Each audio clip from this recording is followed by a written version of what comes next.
Assalamualaikum warahmatullahi wabarakatuh. Alhamdulillah rabbil alamin. Astaghfirullahaladzim wa la ilaha illallah wal hayyul qayyum wa atubu ilaih. Allahumma shalli ala sayyidina Muhammad wa ala ali sayyidina Muhammad. Ya, untuk pemirsa, para saudaraku yang ada di Indonesia maupun di luar Indonesia, bahwasanya untuk kegiatan perjalanan PS Singomas dari Paguyuban Spiritual Singomas, kita malam ini akan melakukan suatu uji nyali. Itu yang pertama ya.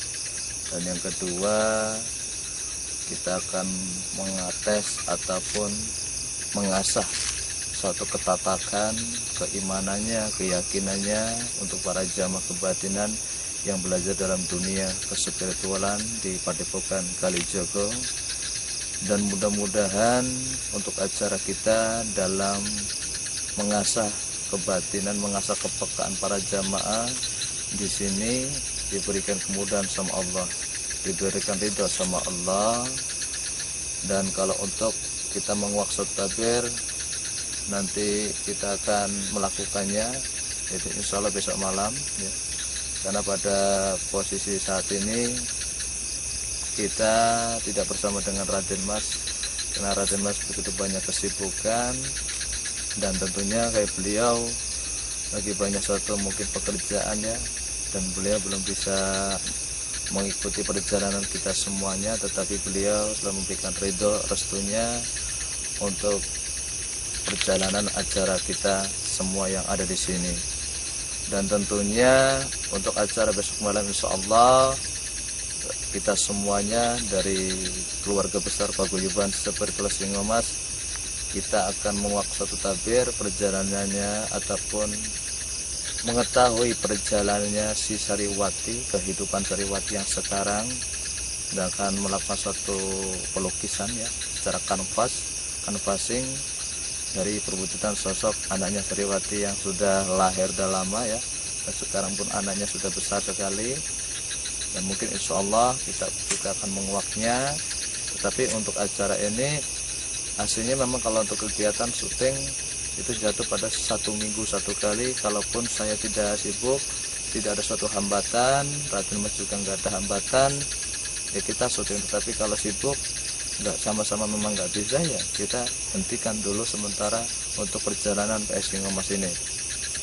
Dan untuk semua saudaraku Indonesia maupun di luar Indonesia, masih bersama tentunya dari Gus Asar dari Judul Pangeran Manti Minyak, bahwasanya saya doakan untuk semua jamaah saudaraku Indonesia maupun di luar Indonesia, apa yang menjadi suatu hajatnya, niatnya dikabulkan, mendapatkan suatu ridho dari Allah Subhanahu wa Ta'ala. Yang sakit cepat diangkat penyakitnya dengan kasih sayang dan barokahnya dari Allah Subhanahu wa Ta'ala. Dan semoga di bulan Ramadan ini puasa amal ibadah kita diterima, dikabulkan, serta diijabah atas segala hajat, niat, langkah kehidupan kita, atasnya fitunya wal akhirah. Ikutin terus penelusuran kita dari acara Cak Yubat Tuan Ngomong. Sesi awal ya, sesi pertama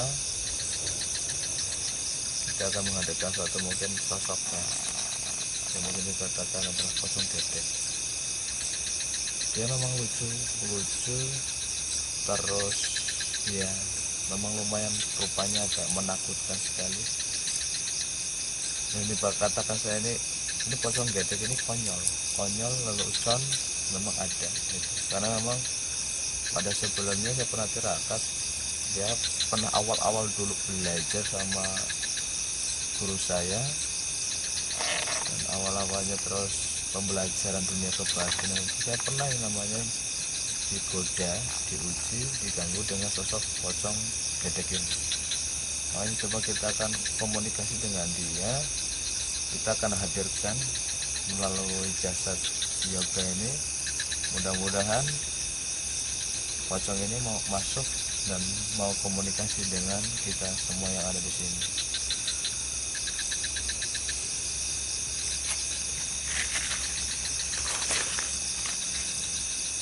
Baik, awas dulu.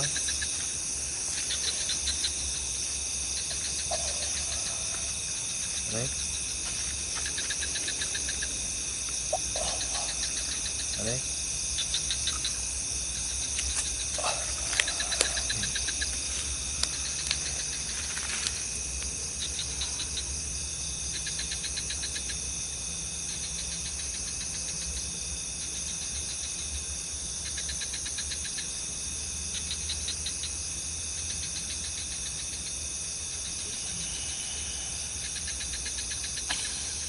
Assalamualaikum, waalaikumsalam. Waalaikumsalam, marah. Guys, Rijalul, kita tunjukkan kehadiran kamu, eksistensi kamu, rujukan kamu.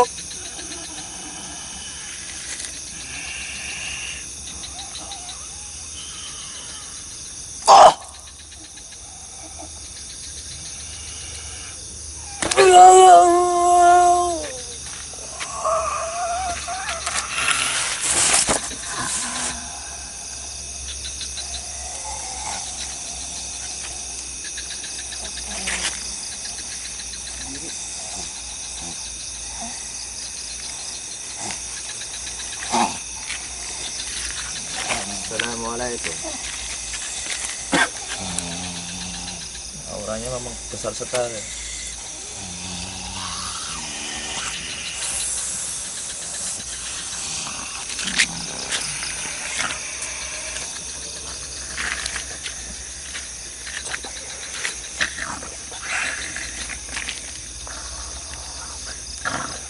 Bisa kamu komunikasi dengan saya?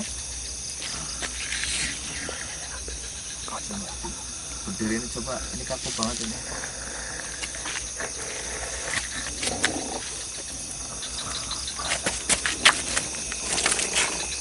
Kapan dari pocong itu? Berdiri. Ya, assalamualaikum.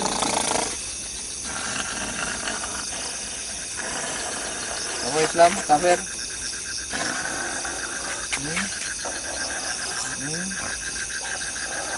Ya, assalamualaikum. Kalau posisi dia memang aslinya memang kafir ya. Cuma dia pernah ada tujuan niat masuk Islam gitu kan. Di posisi saya pernah bertemu dengan pocong gedek ini, cuma dia masih ada pertimbangan gitu kan. Makanya kita menghadirkan suatu sosok pocong gedek ini yang kita pertanyakan dia silsilahnya dari mana. Kalau mungkin alirannya memang dia masih kafir, belum masuk Islam. Ini auranya gede sekali. Belum pernah ya, kita belum pernah menghadirkan satu pocong seperti ini. Makanya saya akan komunikasi, akan mencobanya. Ya, assalamualaikum. Ya, waalaikumsalam. Saya mau tanya kepada kamu, asalmu dari mana?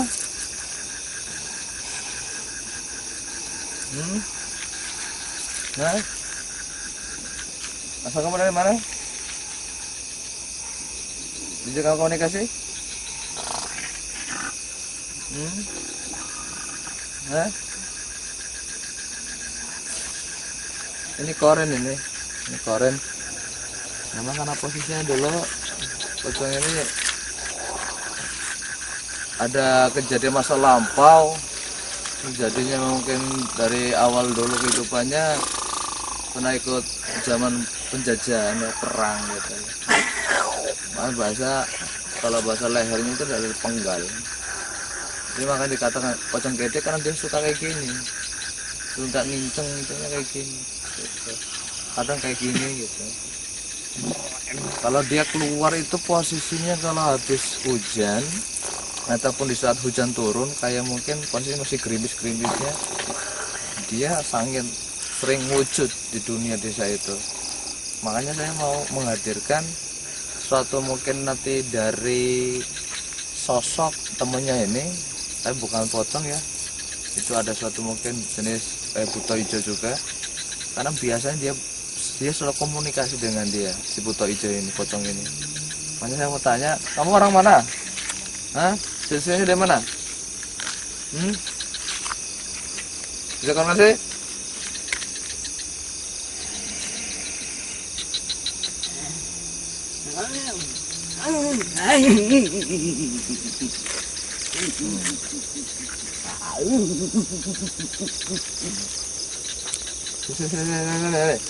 Itu komunikasi kamu itu. Kamu sebenarnya dari mana? Hah?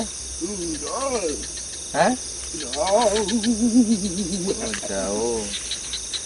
Jadi saya Gus Azhar maupun Pangeran Madembinya menghadirkan kamu ingin komunikasi ya melalui perantara jasad yoga ini.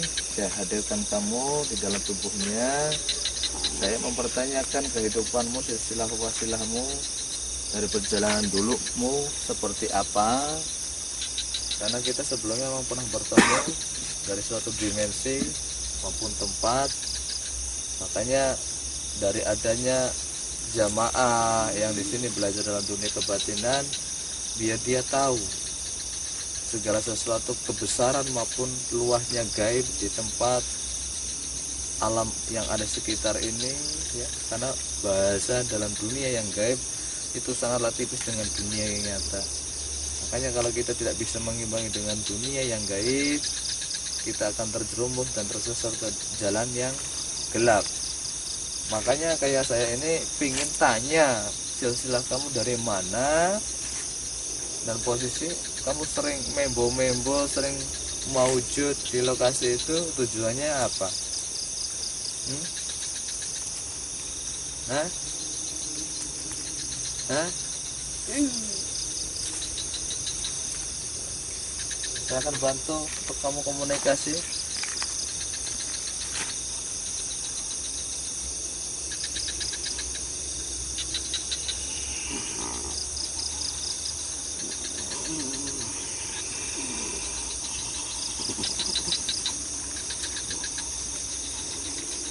Bisa komunikasi? Hah? Umur kamu udah berapa tahun?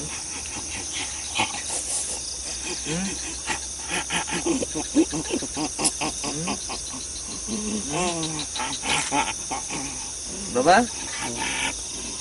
Banyak. Ya iya, berapa? Kiranya udah berapa tahun?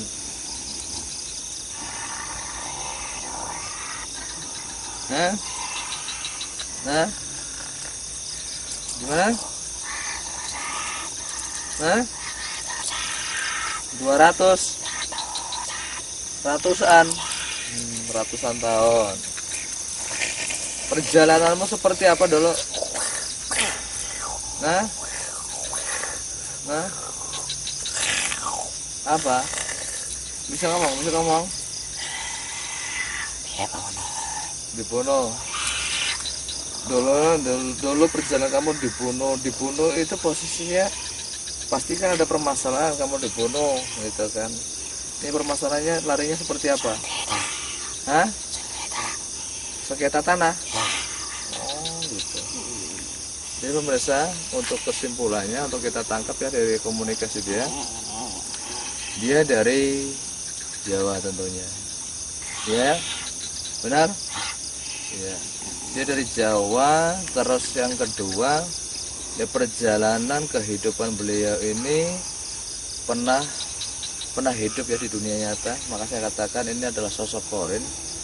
Nah, terus posisinya kayak dia dulu kejadiannya pernah ikut peperangan, yaitu dalam arti ikut pertempuran sengketa tanah, rebutan tanah ya, kekuasaan, dan dia itu kegorok terpenggal lehernya. Makanya untuk komunikasi ini dia agak susah gitu. Makanya dengan izin Allah, mengucapkan Bismillahirrahmanirrahim dengan puasanya ya, mudah-mudahan lehernya ini bisa kesambung ya, agar dia bisa komunikasi dengan kita, minimal bisa dengan lantang dan jelas. Dan tentunya tadi saya mengatakan umur dia sudah lama sekali ya, sudah ratusan tahun tinggalnya di Jawa, asalnya kehidupannya, kejadiannya yaitu pernah ikut pertempuran ataupun dulu menghadapi peperangan karena rebutan tanah yang ada di sana. Dan saya mau tanya, kejadian terus rebutan masalah sengketa tanah ya, ingin menguasai tempat tersebut. Terus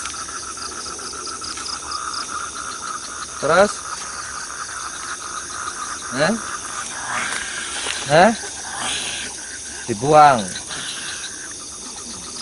Saya memang nggak pengen tahu banyak, tentunya aku bisa tahu dengan jamaah yang di sini pun tahu, pemirsa di sana pun tahu. Jadi kamu dari Cirebon ya, yang kedua kamu umurnya sudah ratusan tahun ya, masalahmu seperti itu, dan posisinya kamu mayatnya dibuang. Nah, posisinya sekarang mayatmu itu sesungguhnya jasadmu udah ketemu belum? Hah? Belum? Gimana? Busuk, udah membusuk. Oh, jasadmu udah membusuk. Berarti memang nggak ada orang yang tahu ya kematian kamu, jasad kamu ini. Terus dari perjalanan kamu selama ini kemana saja? Hah? Perjalanan gimana? Ke sana kemana? Saya itu mau membantu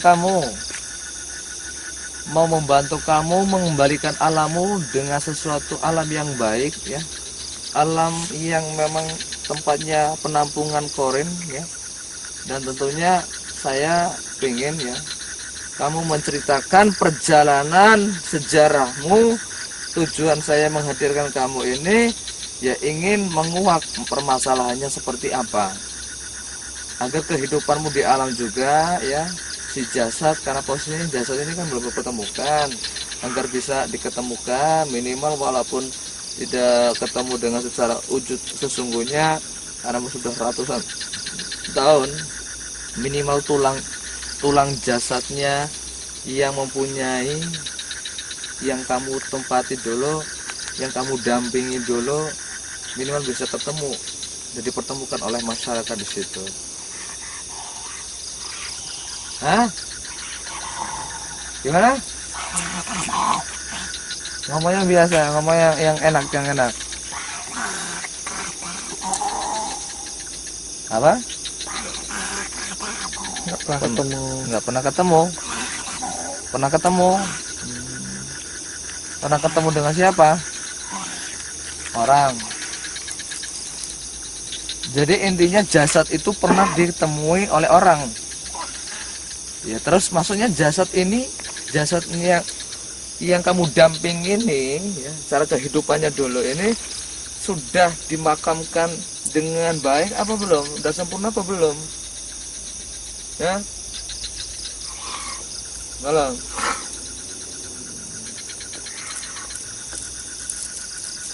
Ini bahasanya agak sulit ya untuk komunikasi. Terus ada apa lagi? Hah? Apa? Ngomongnya kok mewah? Hah? Suka? Sudah. Jasadnya udah ketemu kan? Nah, tadi kamu mengatakan sudah apa?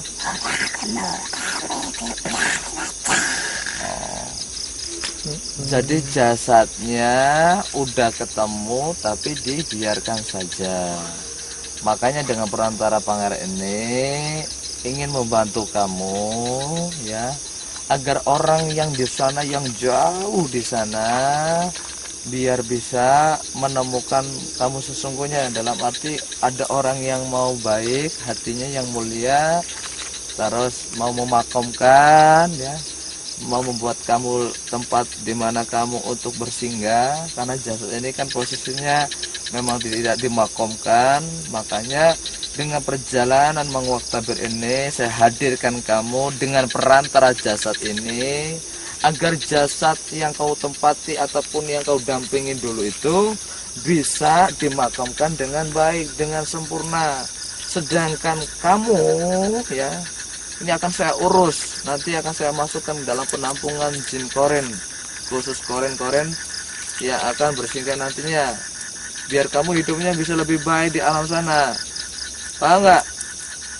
Hah? Dengar? Sudah, sekarang kamu pulang saja. Pegang-pegangin. Oh.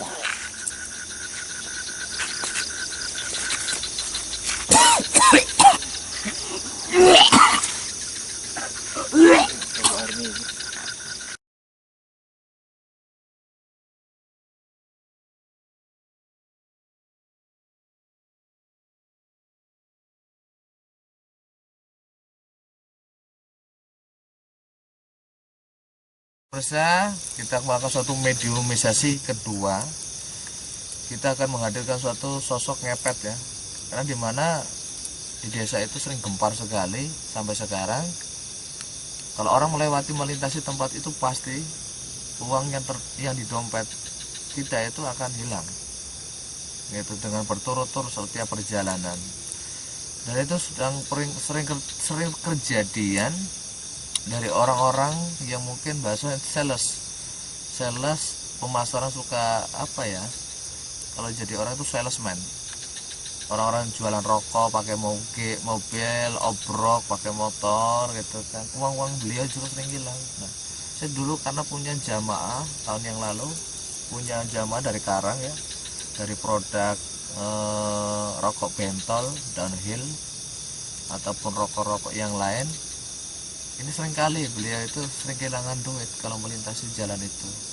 Pasti kalau enggak 200, 500 itu pasti setiap hari kalau lewat situ pasti hilang.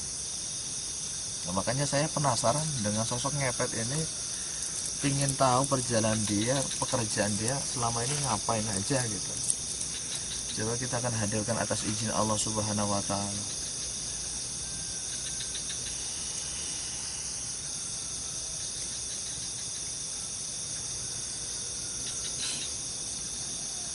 Assalamualaikum, waalaikumsalam. Madam, Moro. Oke, saat Rizal, oke, tunjukkan kehadiran kamu. Sesuaikan saya kamu. Hadir.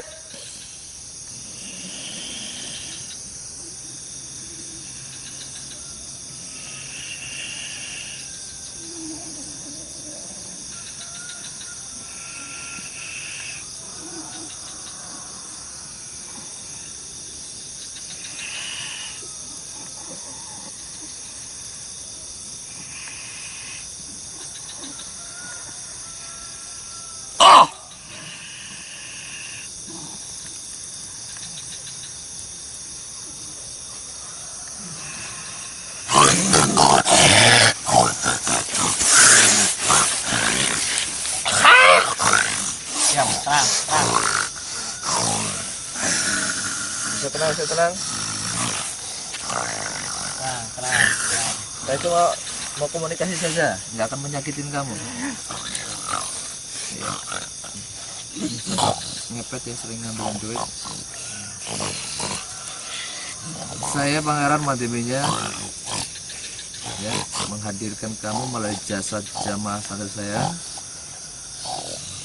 Nah, saya nggak akan sebutkan siapa majikan dan cukup saya tahu saja. Dan tentunya apa memang benar kamu yang sering mengambil? Hah? Jujur. Udah, nggak usah bohong kamu itu. Saya tahu kamu itu. Nggak usah bohong. Nggak usah bohong, nggak usah bohongin saya. Saya tahu kamu karena saya pernah menangkal kamu di lokasi itu, cuma saya biarkan saja. Ini sosoknya babi ngepet ini sosok siluman. Aslinya dia memang aslinya nih, dia itu manusia. Karena perbuatan dia tahun yang lalu yang memang sudah melampaui batas gitu kan, ya mungkin Allah kutuk langsung. Dia bisa berubah jadi manusia ada waktunya gitu. Dia kalau sudah makan darah sudah. Karena sempat perjadian, saya pernah ngobrol dengan orang di warga masyarakat sekitar itu, pernah melihat sosok dia aslinya, bisa dia wujud sosok manusia ya, itu di bulan Jumat Kliwon gitu. Tapi posisi bulan terbit, pas ada Jumat Kliwon, pas ada bulan terbit, bulan purnama. Nah, makanya saya ingin meluruskan masalah yang kejadian yang sempat jadi gempar di desa tersebut. Ini posisinya makhluk yang kita hadirkan ini sosoknya manusia yang sudah dikutuk ataupun menjadi satu jelmaan langsung ya. Jadi bahasanya kalau mungkin saya klarifikasi, siluman ini dulunya manusia yang suka ngepet ngambilin duit gitu kan. Cuma bahasanya si dia ini nggak lupa menggunakan kuncinya gitu, kuncinya lupa gitu. Jadi bahasa dia bisa membuka suatu pintu tapi dia tidak bisa menutupnya. Dia bisa keluar tapi dia nggak bisa masuk lagi. Jadi bahasanya gentayangan jasad si dia ini. Tapi memang aslinya orang ini dulu memang manusia, cuma karena kalau ngepet itu kan jelmaan manusia, makanya si hewan ini dianya memang manusia. Jadi bahasa wong Jawa niki nggunake ilmu lali balike mantrane gitu loh. Makanya katanya kamu yang suka ngambilin duit nggak usah bohong. Nah, ya. Aku tahu kamu rumahnya di mana, tempatnya di mana. Kalau kamu nggak mau nih, nggak akan saya lepaskan nih. Nah, mau nggak? Jujur, iya kan? Nggak usah bohong. Kamu suka mengambil duit, suka mengganggu gadis, suka mengganggu orang-orang yang sudah nggak punya suami juga di rumah ataupun di masyarakat yang ada di desa itu. Nah, saya ingin menceritakan perjalanan kamu. Sebelum saya menceritakan perjalanan kamu ini kan tadi sudah saya ceritakan apa yang saya sampaikan untuk perjalanan kamu dulu seperti apa. Karena saya dulu itu tahu kamu tahun-tahun yang lama ya, sampai sekarang memang masih menjadikan satu gosip ataupun menjadikan satu obrolan masyarakat di situ. Makanya saya ingin meluruskan masalahnya. Tolong kamu ceritakan. Hah? Coba diterapin kan?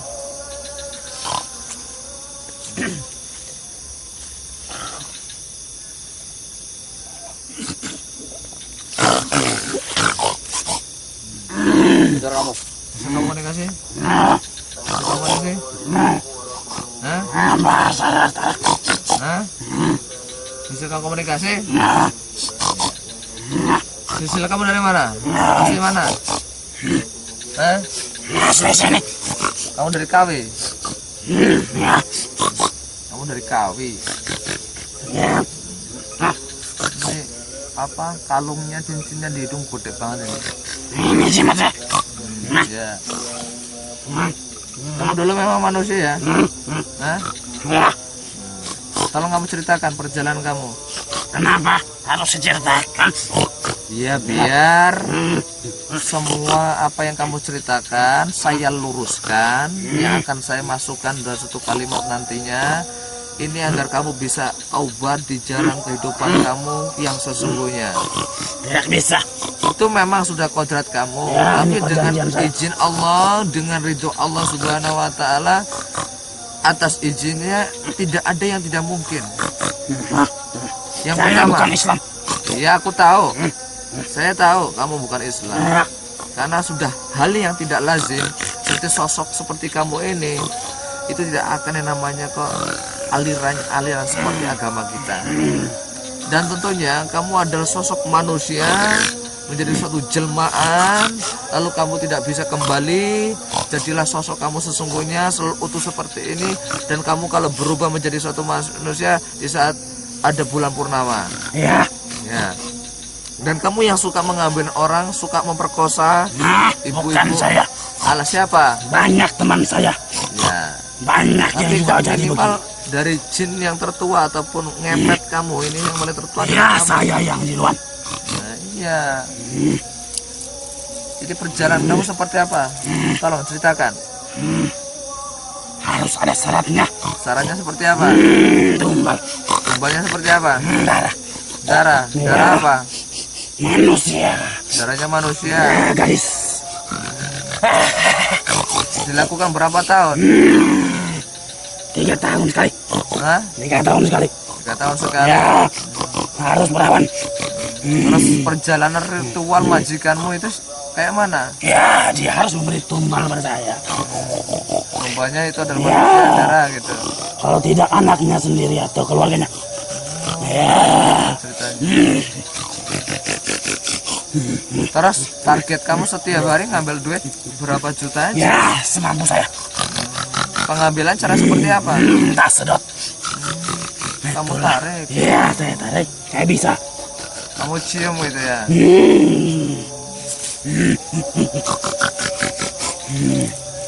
Terus pengambilannya itu dari setiap satu lembarnya apa sekalian langsung satu gepoknya atau kayak mana? Tergantung Tergantung seperti apa?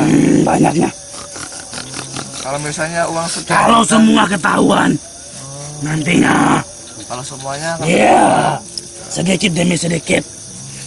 Bukan cuma satu orang yang saya ambil. ya, makanya sudah banyak. Tadi kamu ngomong nggak mengaku Ya. kamu itu. Jadi tentunya kalau kamu ngambil nggak mungkin cuma 1 lembar 2 lembar, akan banyak gitu.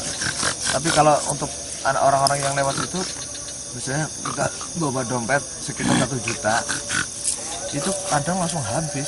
Gitu. Paling kadang kelong ibarat orang kalau zaman saya itu yang di Karang ambil 300, 500 itu langsung sekaligus. Setiap lewat dimanapun lewat pasti kalau lewat lintas itu pasti habis uang kita. Ya, ini perbuatannya babi ngepet ini yang suka ngambilin duit gitu. Kalau kayak gini kan meresahkan masyarakat. Mana banyak korbannya. Saya mau pulang.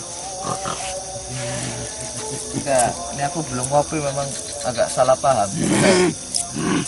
Jadi begini, kamu sekarang posisinya masih di tempat itu apa sudah berpindah? Sudah pindah orangnya, sudah mati. Oh, sudah mati. Ya, sudah lama. Kamu udah pindah majikan. Ya, Terus kalau kamu pindah majikan secara mungkin itu dititiskan, diwariskan, apa memang kamu mencari mereka orang? yang mencari saya. Oh, mereka yang mencari kamu. Ya, yang mau kekayaan. Yang penting siap resikonya. Ya. Aku tanya lagi nih. Di saat kamu mengambil uang dengan kamu melakukan penciuman aura, penciuman suatu saripati uang tersebut dengan menggunakan cindera penciumanmu, itu posisinya kamu ngambil sekian juta, kamu nggak akan ngambil semuanya ya. Tetapi kamu di saat itu menipu. Jadi bahasanya gini, pemirsa. Di saat dia mengambil uang, disedot ya, itu akan langsung pindah langsung ke majikannya. Sedangkan posisi uang yang ditaruh nanti dia akan menaruh juga, tapi uang-uang palsu ditutup, gitu loh. Biar nggak kelihatan kecurigaan seseorang yang ada di situ, ataupun yang memiliki uang itu sendiri. Jadi posisinya kalau dia mengambil suatu uang sekian juta ataupun sekian lembar, itu dia akan tutup dengan dimensi ataupun energi yang kekuatan ilmu yang dia miliki. Tetapi itu hanya sementara gitu. Biar jadi begini, kalau ada orang hilang duitnya, nggak langsung geger hari itu, tapi gegernya nanti udah 3 hari baru geger, baru kerasa hilangnya. Gitu. Kamu sudah berapa tahun di sana? Lama. Ikut sama majikan sekarang udah lama belum? Iya. Udah lama. 3 tahun. Sudah 1 tumbal saya. Ya aku tahu 3 tahun kamu melakukan tumbal. Kamu minta tumbalnya darah. Iya. Terus posisinya majikanmu ini, ya, tuanmu ini sudah berkeluarga, punya anak berapa? Sudah, anaknya 2. Berarti masih muda. Umuran 40-an. 10 tahun. Ya, punya usaha juga. Usaha apa aja? Dagang. Dagang. Terus setiap ritual apa sih yang disediakan saja? Sesajen. Tentu saja seperti apa? Minyak. Minyak, terus Kembang-kembang 7 rubah. kembang 7 rumah. Ya. Terus Itu saja. Tapi harus ada tumbalnya 3 tahun sekali. Itu wajib. Nah, ya mungkin itu saja pemirsa untuk kita menghadirkan menguak sosok ini. Mungkin nanti kita bisa lanjutkan untuk episode yang akan datang, karena posisinya kita waktunya sudah mau Saya mau batas ya, pulang. sudah mau sahur. Mungkin itu saja pemirsa, kita nanti ambil kesimpulannya. Ya mudah-mudahan dengan apa yang kita hadirkan, dari sebagian kita bisa memetik ya, malah memilih.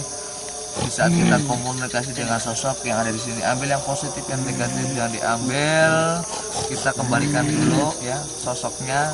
Mungkin nanti di episode yang akan datang kita akan hadirkan untuk meluruskan semua percakapan atau pertemuan kita di malam selanjutnya. Yaudah, sekarang kamu pulang. ya. Kamu diri kamu itu. Allah. Kelip. Allah.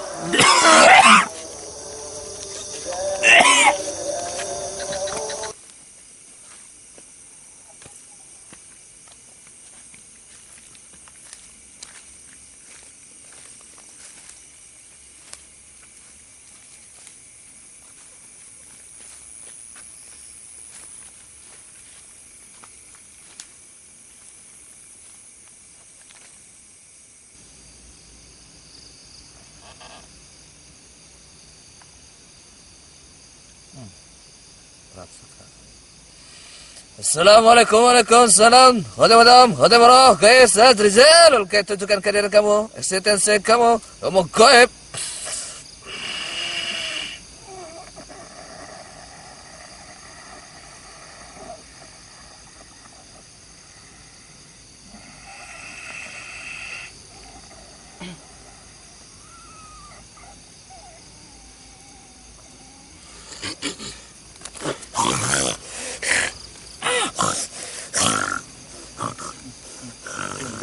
Diam situ. Ini maksudnya babi nih. Kenapa kamu? Pengen makan? Pengen makan? Kenapa lama? Udah, diam. Dari kemarin nggak bisa menang. Oh, kamu menang kak ini kok. Enggak. Ini saya dengar siapa ini? Punya nama enggak kamu? Tidak punya. Oh, enggak punya. Berarti kamu babi. Itu kok, itu di hidungnya kok ada Ya. Ada rantainya. Iya, Dulu. jimat saya. Oh, jimat kamu. Ya. Asal kamu dulu manusia. Apa kamu jin asli? Manusia. Dulu manusia. Kok jadi babi kayak mana? Kok jadi babi kayak mana ceritanya? Tidak tahu. Untuk pelajaran biar tahu. Coba cerita. Saya salah mantra. Kamu salah mantra. Dulu ngamalin apa? Hah? Ini apa? Ada mantranya. Kamu pesugihan dulu ya? Ya. Oh, kamu ada pesugihan. Ya. Babi ngepet. Ya. Dari mana? Dukun kamu dari mana dulu? Dari Jawa. Dari Jawa. Ya. Oh, babi ngepet. Kamu dulu punya mantra biar bisa jadi babi. Ya. Terus pas kok bisa jadi kayak gini? Apa kamu mati dulu kayak mana? Tidak. Enggak mati kan. Enggak mati. Ya. Oh, kamu membaca mantra Iya. jadi babi. Ya. Itu pas bulan apa biasanya? Bulan purnama. Pas bulan purnama. Oh, terus kamu lupa mantranya? Iya, salah baca.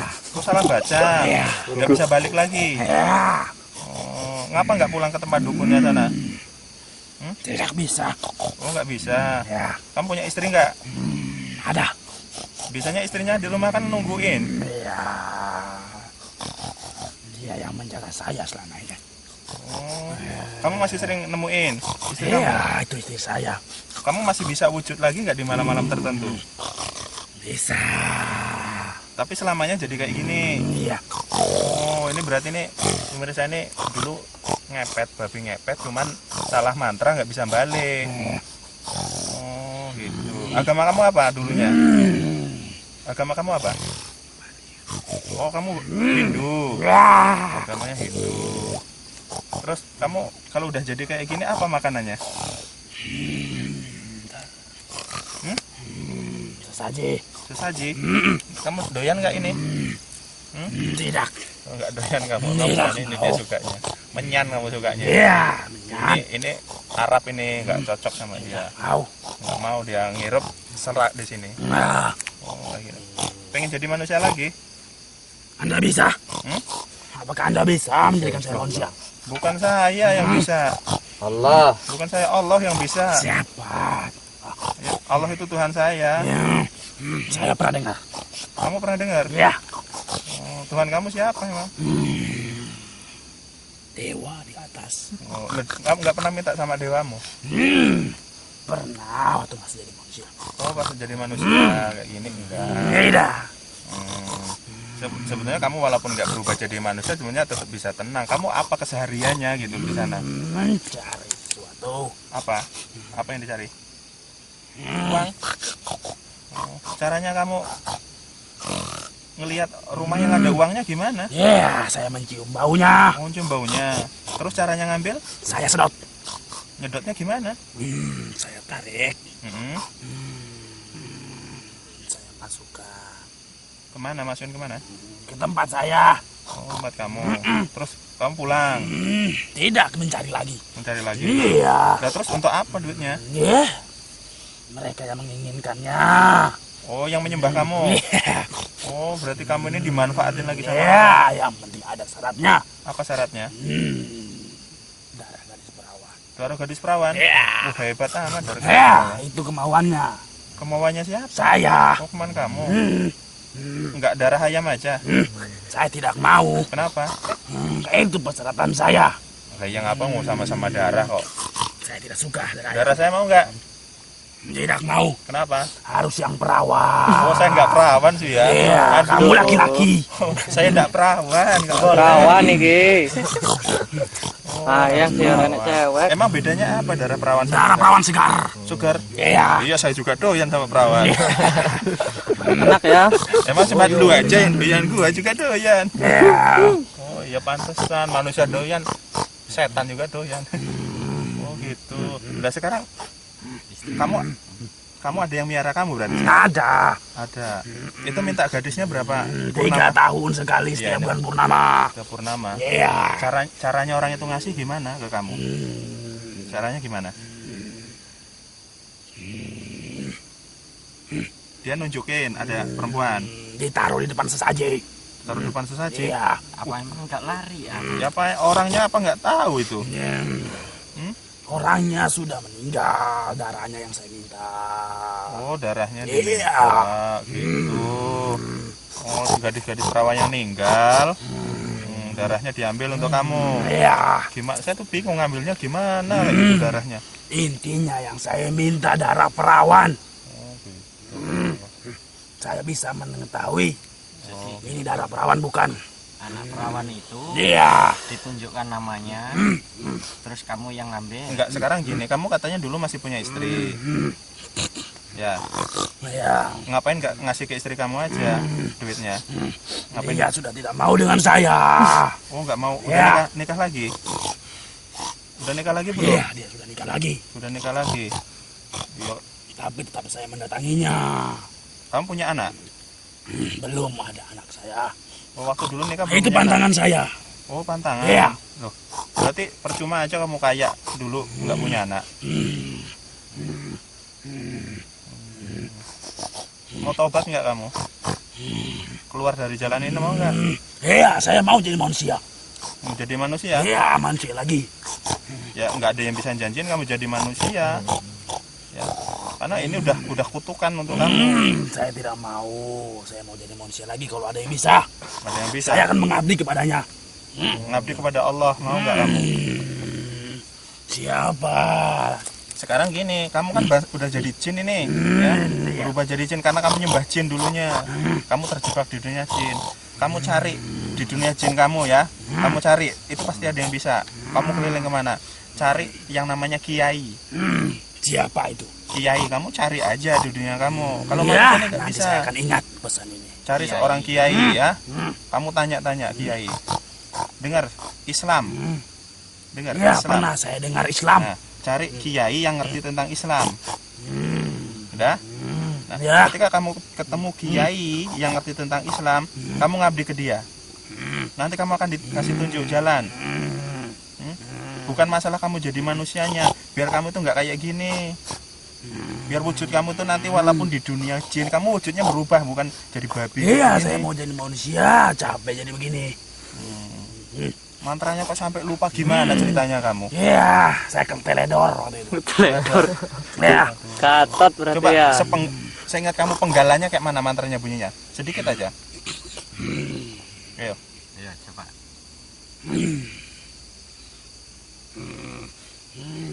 saya sudah lupa. Lupa. Ya, Oh, pantesan. Sudah lama. Nggak balik. Mau tak kasih cerita nggak kamu? cerita apa? Sekarang gini, ini kalau kamu bisa kuat dengerin cerita ini, kamu bisa bagus. Ceritanya syahdu banget. Ya, silakan. Syahdu ya, tapi bisa nangis kamu nanti. Mau? Ya, cepat. Oke, cerita syahdu. Allahu Akbar. Allahu Akbar. Panas. Allahu Akbar. Allah. Ya, dengar. Tuh kan? Dengar. Kamu tipu saya. Saya nggak nipu, itu cerita. Nah. Itu mantra. Mantra. Ya. Hebat nggak mantranya? Ya. Hebat kan? Makanya kamu dah tarik nih. Dah nggak panas nggak? Dah. Ya. Sekarang gini dengerin. Itu mantranya saya itu baru sepenggal. Makanya di dunia kamu cari ulama dari bangsa jin, Ya. kiai Islam. Mantra itu aja baru sedikit kamu udah nggak kuat. Ya, Mereka saya punya mau mantra berburu. Cari nanti ya di dunianya kamu ya. Ya, Ingat saya akan itu. cari. Oke, kalau udah ditarik aja lah. Kita nggak usah ngislamin ini udah nggak bisa, ini harus di dunia dia. Baca please. Bawa. Siapin airnya. Terus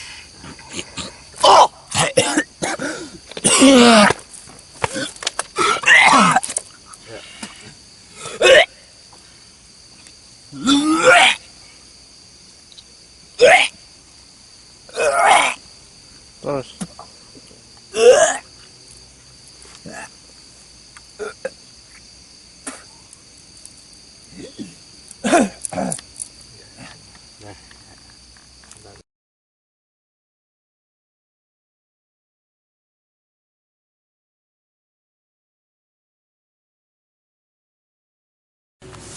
Assalamualaikum warahmatullahi wabarakatuh. Pemirsa, para penggemar PSI Ngemas, masih bersama bersama saya Raden Mas Fauji. Untuk kali ini saya akan menjelaskan episode tentang pocong gedek dan pesugihan babi ngepet yang pelakunya ini terjebak di dalam sebuah dunia gaib, dimensi gaib yang tidak bisa kembali lagi karena ada sebuah kesalahan. Jadi untuk episode ini memang tidak full, maksudnya itu kami yang ikut syuting hanya beberapa orang, itu pun saya juga untuk sesi awal saya tidak ngikut karena posisi saya sedang tidak enak badan. Saya serahkan sama Gusnya, sama Yudi, terus kemudian kameramennya Mas Edi, terus kemudian dibantu dengan Yoga. itu hanya 4 orang itu karena kami anggap posisinya yang nganggur ya di Padepokan, nggak ada kegiatan, sudah selesai tadarusan, akhirnya ngadain syuting gitu ya. Waktu itu tertarik ingin menarik pocong gedek. Nah, pocong gedek ini sebenarnya sudah pernah ditarik zaman dulu. Nah, tapi tidak, penggalian informasinya kurang gitu. Terus kemudian penarikan sosok babi yang pada waktu itu juga pernah ditarik, cuman nggak, informasinya kurang. Dan untuk masalah babi ngepetnya ini melakukan 2 kali sesi. Yang pertama adalah sesi yang dengan Gus Azhar, yang keduanya adalah sesi dengan saya, karena untuk menguak sisi sebenarnya seperti apa itu saya butuh informasi yang banyak, sehingga pengulangan kembali untuk sesi yang kedua khusus untuk masalah babi ngepet. Jadi kesimpulannya begini, kalau masalah pocong ya, ini saya tadi sudah melakukan canvassing ya. Masih di sini.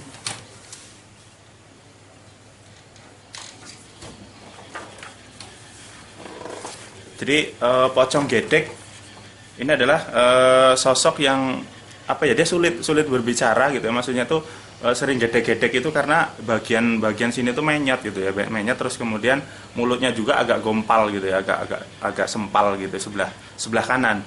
Ini wujudnya ya, wujud pocongnya. Nah, ini bisa dilihat posisi mulutnya ini yang sebelah kanannya ini kan agak sompal. Nah, makanya dia bicaranya agak susah. Sebetulnya dia ini agak lucu gitu ya, agak lucu posisi pocong ini agak lucu, cuman karena Gus Azharnya itu kalau menginterogasi itu ininya kurang banyak banyolannya, jadi kesannya itu dia tidak bisa dipancing gitu ya, tidak bisa dipancing. Jadi nggak masalah, tapi intinya bukan ini untuk episode kali ini, adalah intinya ini hanya sekedar mengambil atau mengulangi sesi sebelumnya. Memang di video ini tidak ada, di video sebelumnya memang nggak ada untuk pocong ini karena pernah aja ditarik sekali. Terus yang kedua adalah sosok babi ya, babi yang ini sosok babinya ya. Ini di hidungnya ini ada sejenis gelang ya, sejenis anting di hidung. Nah, ini adalah jimatnya ya. Ini ketika saya tanya, ini di hidungnya ada jimatnya. Nah, ini masalah sosok babi ini saya juga masih sedikit bingung gitu ya. Sebenarnya masih sedikit bingung. Ketika saya tanya bahwa dia ini dulunya adalah manusia, dia manusia melakukan pesugihan babi ngepet. Terus kemudian ketika dia ritual, dia itu diberi mantra oleh dukunnya dari Jawa, diberi mantra. Cuman karena keteledoran si pelaku ini, ketika dia posisi sedang maujud jadi babi, entah apa sebabnya, karena saya tidak mengorek lebih jauh ya, entah apa sebabnya, karena dia juga nggak mau bilang, dia lupa dengan mantra itu. Dia harusnya mengucapkan mantra itu bisa balik lagi menjadi manusia. Nah, ini karena dia lupa penggalanya, akhirnya menjadi salah mantranya. Akhirnya dia terjebak pada posisi seperti ini. Nah, ini dia posisinya adalah di dimensi gaib. Kadang-kadang dia muncul di dunia, kadang-kadang untuk malam-malam tertentu dia bisa muncul, tapi nanti kembali lagi ke alam gaib. Nah, kalau secara logika memang muskil, tidak masuk akal ya. Manusia bisa menjadi babi ya, kayak di film aja. Sebenarnya bagi seorang spiritualis itu nggak aneh ya.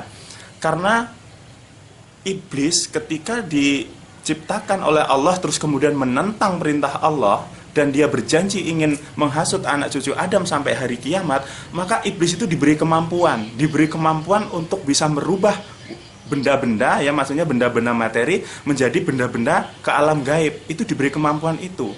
Kenapa manusia tidak, kok malah jin yang dikasih? Karena memang tujuannya adalah untuk menyesatkan manusia. Iblis sudah berjanji ingin menyesatkan manusia. Dia meminta sebuah kemampuan di luar batas kemampuan manusia dan memiliki umur yang panjang sampai hari kiamat. Sehingga salah satu kemampuan daripada iblis adalah sihir. Ya, sihir itu hanya bisa dilakukan oleh para jin. Ya, para jin itu turunan iblis, utamanya iblis dan keturunannya itu bisa melakukan sihir. Sehingga mantra-mantra yang dibaca oleh pelaku pesugihan ini sebetulnya adalah mantra sihir. Sehingga ketika dia sudah mancing, sudah masuk ya, khudamnya itu sudah masuk di badannya karena sebuah perjanjian, maka ketika membaca mantra itu sihirnya menjadi aktif. Ya, kemampuan jinnya bisa aktif Dan orang ini bisa berubah menjadi babi seperti ini. Tapi ketika dia nanti membaca mantra lagi, dia kembali lagi menjadi manusia. Nah, ini adalah para penyembah-penyembah iblis, para penyembah-penyembah setan, sehingga mereka mampu diberi kemampuan sihir oleh para jin. Nah, jadi bagi saya sesuatu bukan yang aneh ya, bukan yang aneh orang melakukan pesugihan bisa berubah wujud ini dan itu nggak aneh karena memang mereka memiliki sihir. Ya dari zaman Nabi Sulaiman, jin itu sudah sangat terkenal memiliki sihir gitu ya. Kemampuan mereka sungguh luar biasa di luar nalar. Jadi manusia yang menyembah menjadi pengabdi setan, maka dia bisa memiliki sihir. Tapi tidak semuanya ya. Ini yang jadi masalah adalah kadang sesama muslim saling mengolok-olok. Orang kalau sudah berhubungan dengan jin itu menggunakan sihir ya, tidak semuanya ya. Sihir itu ada batas-batasnya ya, sihir itu ada penjabarannya.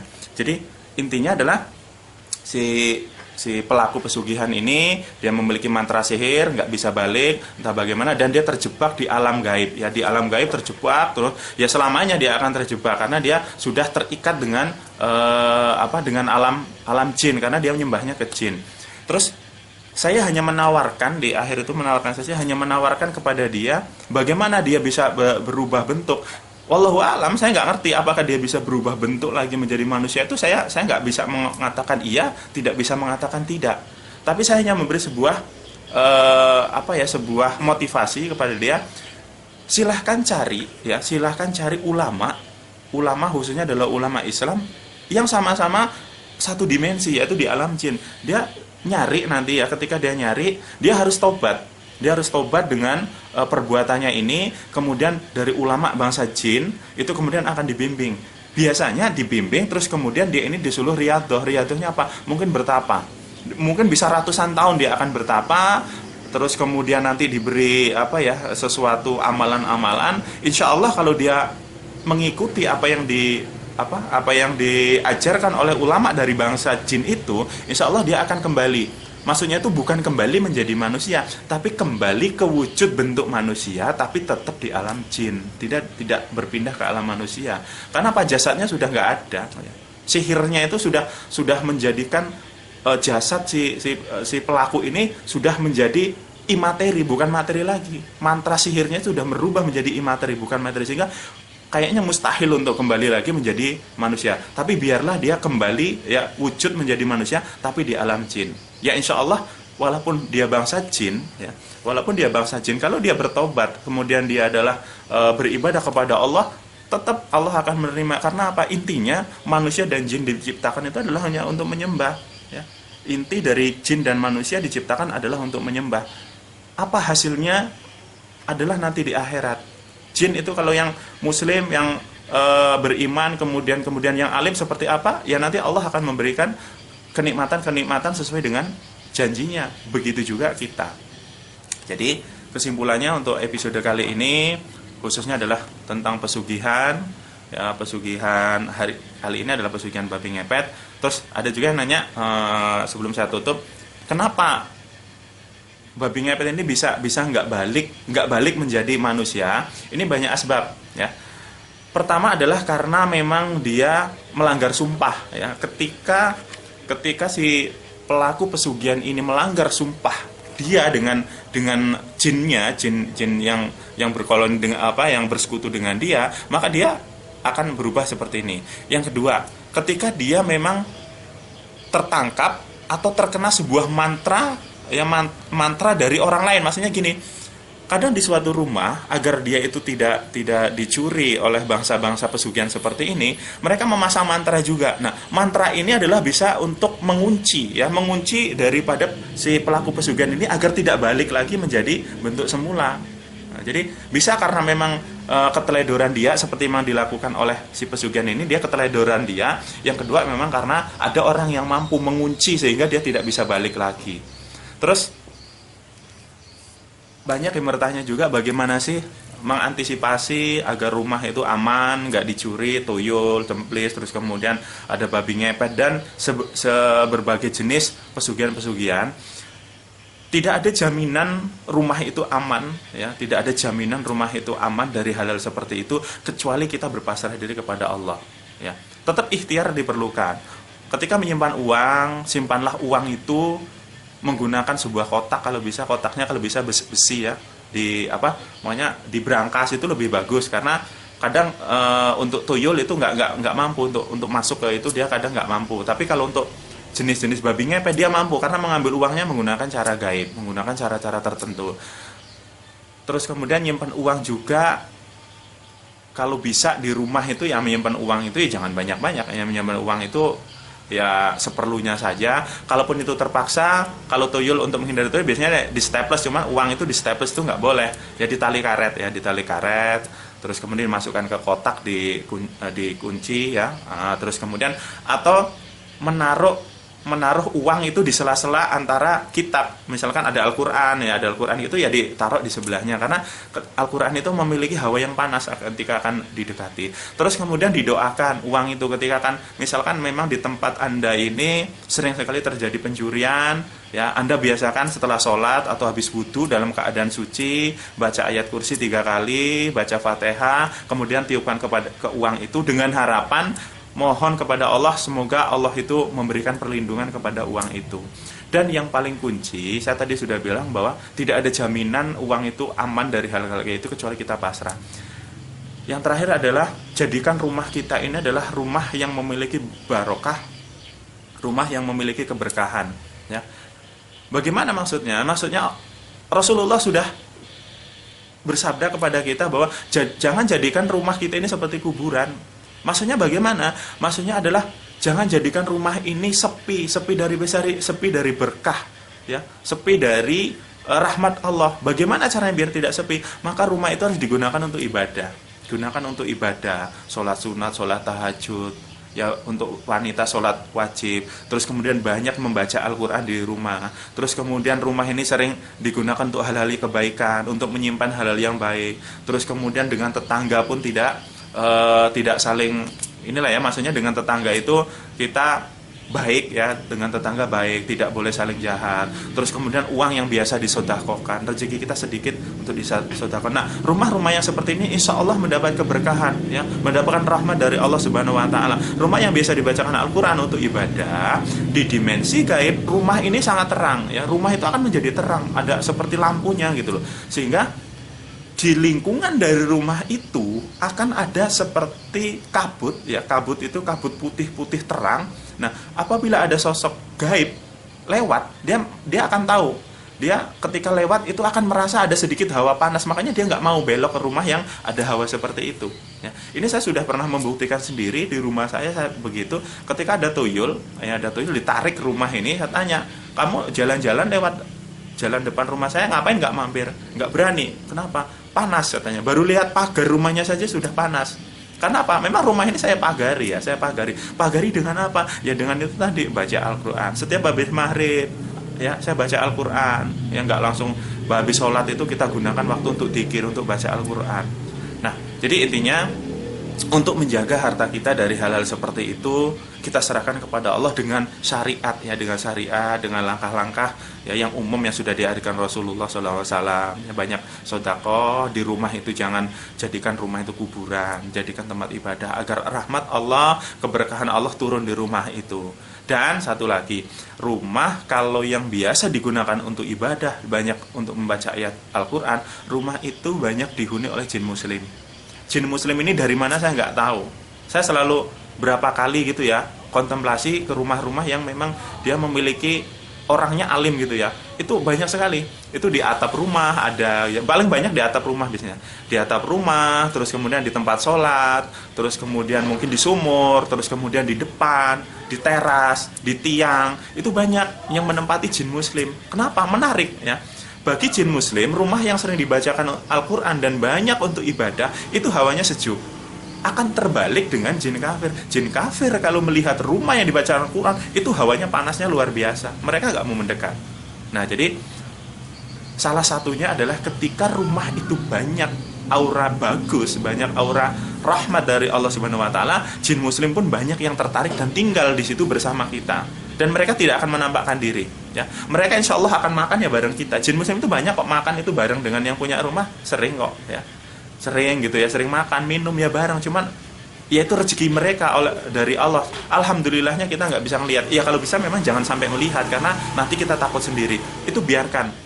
Mereka makan, yang dimaksud adalah makan itu adalah intisari hawa-hawanya yang dimakan. Kita duduk makan, mereka ngikut duduk. Ya, hanya kita nggak tahu. Kalau saya memahaminya itu dengan perasaan, dengan batiniah. Ketika saya duduk, tiba-tiba di sebelah kanan atau kiri saya, siapa gitu. Nah, kayaknya mau ikut makan silahkan. Apalagi bulan puasa seperti ini.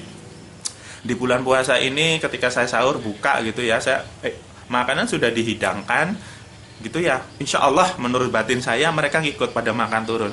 Saya bilang silahkan, mau ngikut makan silahkan, mau berbuka silahkan, mau sahur silahkan, karena ini nikmat dari Allah. Saya mendapatkan nikmat dari Allah, mungkin nikmat Anda juga ada di situ. Ya biarkan para jin itu makan, selama itu jin muslim. Ya makannya ya bareng gitu ya, bareng gitu. Cuman alhamdulillah saya nggak bisa ngelihat, tapi batinnya saya bilang kadang saya hanya ngelihat sudah gitu ya. Kalau misalkan saya makan daging baik itu daging ayam, terus kemudian ikan, itu tulangnya tidak pernah saya buang ya. Tulangnya itu ketika tulang ayam, tulang ikan, ketika sudah saya makan selesai, kemudian saya bacakan bismillahirrahmanirrahim, saya tiupkan ke tulang itu, terus kemudian saya taruh di belakang. Saya udah yakin itu jin akan pada datang ke situ, jin muslim terutama, dia akan datang mengerubuti tulang itu. Tulang itu ketika dibaca bismillah dengan izin Allah, tulang itu akan utuh lagi menjadi ada dagingnya, tapi di dimensi gaib, dimakan oleh mereka. Dan ini sesuai dengan hadis Rasulullah ya. Rasulullah mengajarkan kepada kita, ketika kita makan daging dan makan ikan, itu jangan dibuang, maksudnya biarkan saja, karena ada saudara kita dari bangsa jin muslim yang akan menikmati rezeki yang sama dari kita. Silakan dicari hadisnya, ada hadis tentang itu. Jadi cukup itu saja pengetahuan dari saya dan tim PSI Ngomas. Untuk episode ini mungkin tidak bisa menghadirkan episode yang menarik ya, episode yang ekstrim gitu, tidak, karena ini bulan puasa. Ya moga walaupun sedikit, walaupun tidak ekstrim ya, tidak ada banyolannya, tidak ada lucu-lucunya, intinya adalah bisa menambahkan pengetahuan, wawasan, wabil khusus adalah sebagai motivasi Anda untuk terus beribadah, berpasrah diri kepada Allah Subhanahu wa taala, meningkatkan ibadah dzikir, sehingga kita pasrah kepada Allah dan menjadi orang yang alim, orang yang selalu diberi rahmat dan keberkahan Allah Subhanahu wa taala. Demikian kurang lebihnya saya mohon maaf. Saya Eri. Assalamualaikum warahmatullahi wabarakatuh.